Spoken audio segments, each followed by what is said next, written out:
Welcome to the greatest audiobook, Book Talker. This story is Alice's Adventures in Wonderland by Lewis Carroll. Chapter 8, The Queen's Croquet-ground. A large rose tree stood near the entrance of the garden. The roses growing on it were white, but there were 3 gardeners at it, busily painting them red. Alice thought this a very curious thing, and she went nearer to watch them, and just as she came up to them she heard one of them say, "Look out now, 5. Don't go splashing paint over me like that."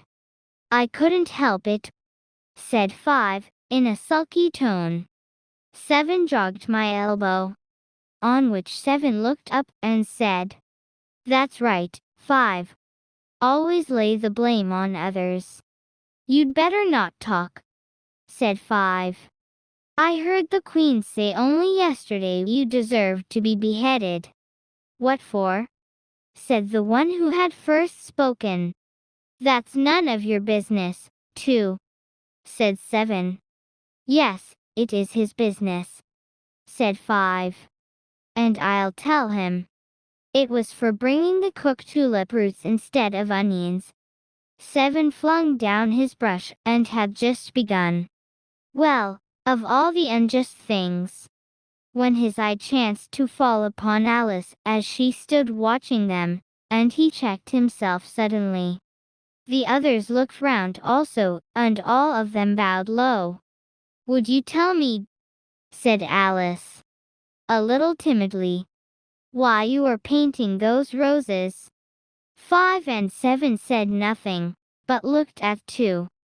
2 began in a low voice. "Why, the fact is, you see, miss, this here ought to have been a red rose tree, and we put a white one in by mistake.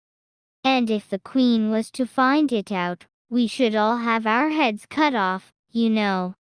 So you see, miss, we're doing our best afore she comes, too." At this moment, 5, who had been anxiously looking across the garden, called out, "The Queen! The Queen!"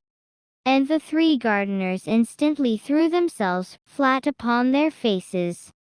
There was a sound of many footsteps, and Alice looked round, eager to see the Queen.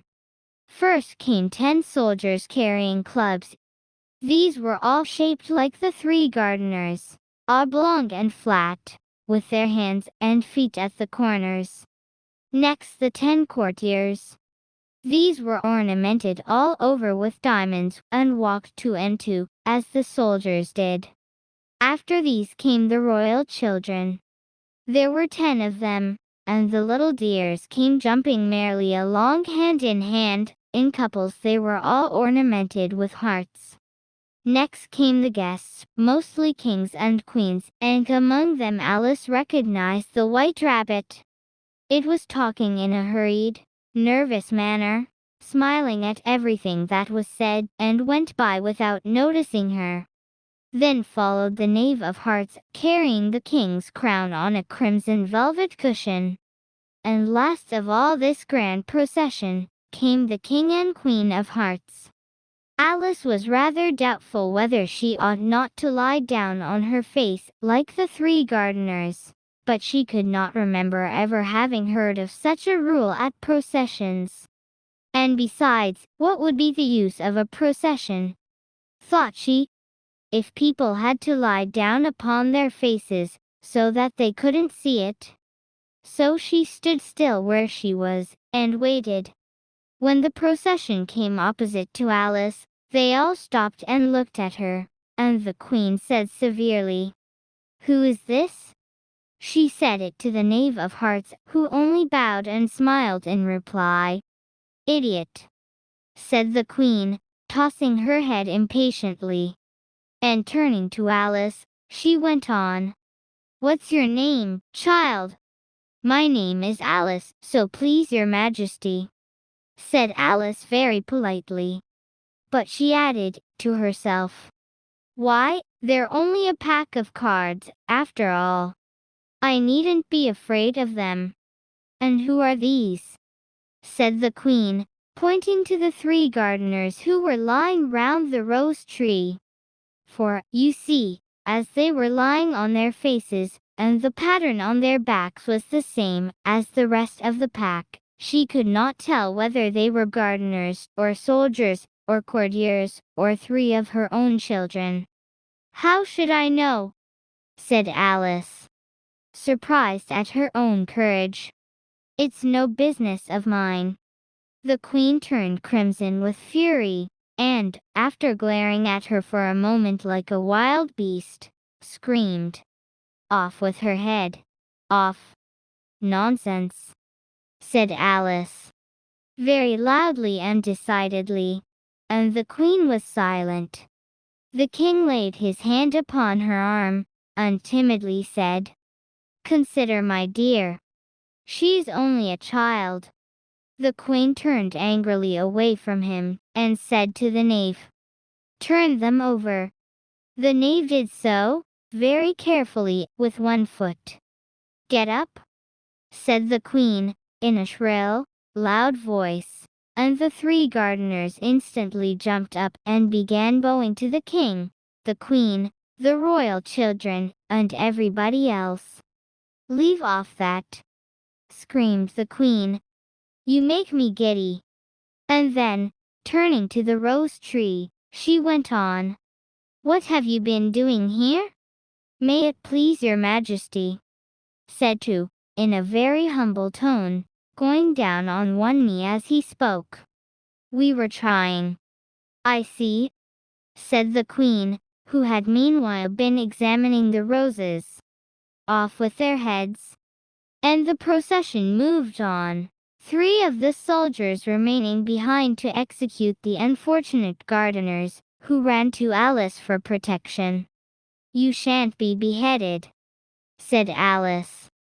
And she put them into a large flower pot that stood near. The 3 soldiers wandered about for a minute or 2, looking for them, and then quietly marched off after the others. "Are their heads off?" shouted the Queen. "Their heads are gone, if it please your Majesty," the soldiers shouted in reply. "That's right," shouted the Queen. "Can you play croquet?" The soldiers were silent and looked at Alice as the question was evidently meant for her. "Yes," shouted Alice. "Come on, then," roared the Queen, and Alice joined the procession, wondering very much what would happen next. It's a very fine day," said a timid voice at her side. She was walking by the white rabbit, who was peeping anxiously into her face. "Very," said Alice. "Where's the Duchess?" "Hush! Hush!" said the rabbit in a low, hurried tone. He looked anxiously over his shoulder as he spoke, and then raised himself upon tiptoe, put his mouth close to her ear, and whispered, "She's under sentence of execution." "What for?" said Alice. "Did you say?" "What a pity," the rabbit asked. "No, I didn't," said Alice. "I don't think it's at all a pity," I said. "What for?" "She boxed the Queen's ears," the rabbit began. Alice gave a little scream of laughter. "Oh, hush!" the rabbit whispered in a frightened tone. "The Queen will hear you." You see, she came rather late, and the Queen said, "Get to your places," shouted the Queen in a voice of thunder, and people began running about in all directions, tumbling up against each other. However, they got settled down in a minute or 2, and the game began. Alice thought she had never seen such a curious croquet-ground in all her life. It was all ridges and furrows. The balls were live hedgehogs, the mallets live flamingos, and the soldiers had to double themselves up, and to stand upon their hands and feet, to make the arches. The chief difficulty Alice found at first was in managing her flamingo. She succeeded in getting its body tucked away, comfortably enough, under her arm, with its legs hanging down, but generally, just as she had got its neck nicely straightened out, and was going to give the hedgehog a blow with its head, it would twist itself round and look up in her face with such a puzzled expression that she could not help bursting out laughing. And when she had got its head down, and was going to begin again, it was very provoking to find that the hedgehog had unrolled itself, and was in the act of crawling away.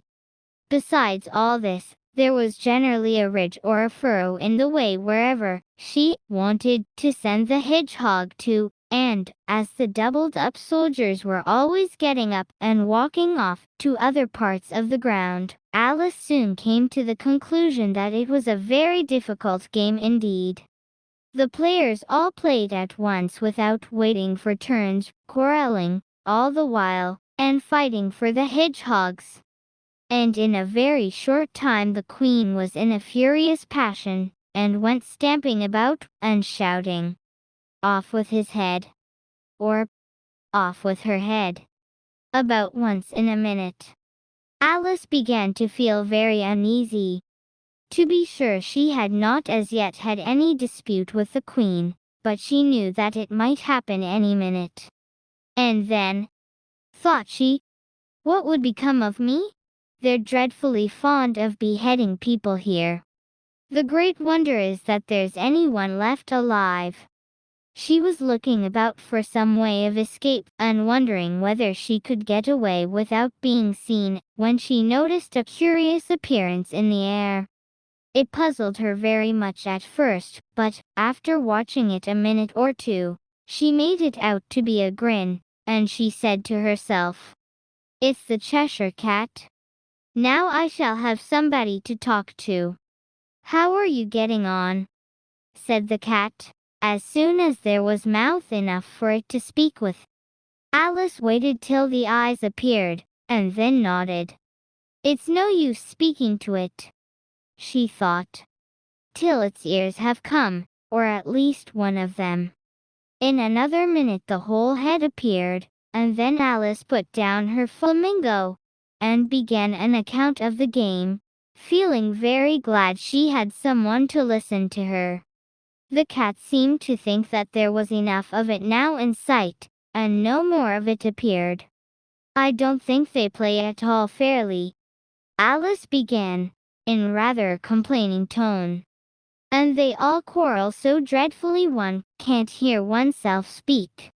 And they don't seem to have any rules in particular. At least, if there are, nobody attends to them. And you've no idea how confusing it is, all the things being alive. For instance, there's the arch I've got to go through next, walking about at the other end of the ground. And I should have croaked at the queen's hedgehog just now, only it ran away when it saw mine coming." "How do you like the queen?" said the cat in a low voice. "Not at all," said Alice.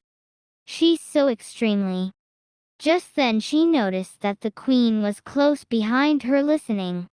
So she went on, "Likely to win, that it's hardly worth while finishing the game." The queen smiled and passed on. "Who are you talking to?" said the king, coming up to Alice, and looking at the cat's head with great curiosity. "It's a friend of mine." "A Cheshire Cat," said Alice. "Allow me to introduce it." "I don't like the look of it at all," said the king.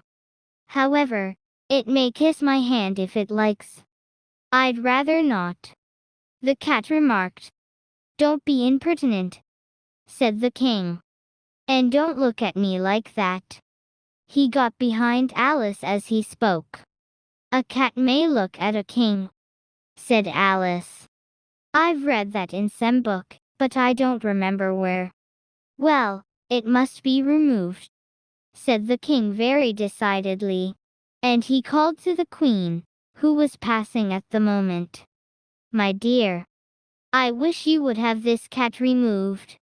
The queen had only one way of settling all difficulties, great or small. "Off with his head." she said, without even looking round. "I'll fetch the executioner myself," said the king eagerly, and he hurried off.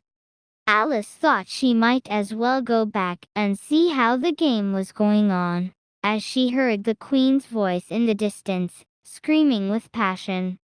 She had already heard her sentence 3 of the players to be executed for having missed their turns, and she did not like the look of things at all, as the game was in such confusion that she never knew whether it was her turn or not. So she went in search of her hedgehog.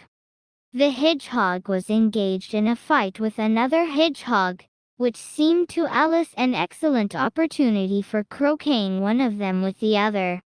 The only difficulty was that her flamingo was gone across to the other side of the garden, where Alice could see it trying in a helpless sort of way to fly up into one of the trees. By the time she had caught the flamingo and brought it back, the fight was over, and both the hedgehogs were out of sight. "But it doesn't matter much," thought Alice, "as all the arches are gone from this side of the ground." So she tucked it under her arm, that it might not escape again, and went back for a little more conversation with her friend. When she got back to the Cheshire Cat, she was surprised to find quite a large crowd collected round it. There was a dispute going on between the executioner, the king, and the queen, who were all talking at once, while all the rest were quite silent and looked very uncomfortable. The moment Alice appeared, she was appealed to by all 3 to settle the question, and they repeated their arguments to her, though, as they all spoke at once, she found it very hard indeed to make out exactly what they said. The executioner's argument was that you couldn't cut off a head unless there was a body to cut it off from. That he had never had to do such a thing before, and he wasn't going to begin at his time of life. The king's argument was that anything that had a head could be beheaded, and that you weren't to talk nonsense. The queen's argument was that if something wasn't done about it in less than no time, she'd have everybody executed all round. It was this last remark that had made the whole party look so grave and anxious. Alice could think of nothing else to say but, "It belongs to the Duchess. You'd better ask her about it. She's in prison." The queen said to the executioner, "Fetch her here." And the executioner went off like an arrow. The cat's head began fading away the moment he was gone, and by the time he had come back with the Duchess, it had entirely disappeared. So the king and the executioner ran wildly up and down looking for it, while the rest of the party went back to the game. To be continued.